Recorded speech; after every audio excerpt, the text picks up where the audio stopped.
Cricket കളിക്കാൻ പോയിണ്ടാവും. അവരോട് ഇനി ക്രിക്കറ്റ് കളിക്കണ്ടെന്നൊക്കെ അച്ഛൻ പറഞ്ഞു. നല്ല രോഗിയല്ലേ? ഇതും എന്തൊന്നും എഴുതാത്തപ്പോ മറ്റേ നറുക്കെടുത്തിട്ടോ.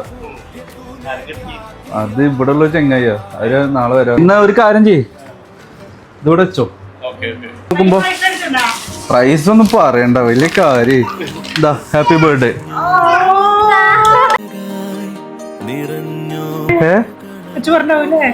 ഇതിലെ കഥയിലെ കഥാപാത്രങ്ങളും എല്ലാം സാങ്കല്പികം മാത്രം.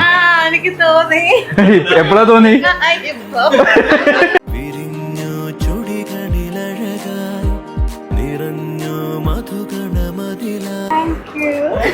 ശരിക്കും സർപ്രൈസ്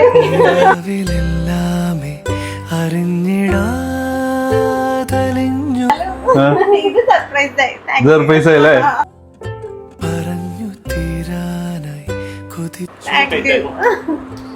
എന്താ ചേച്ചി കിളി പോയോ?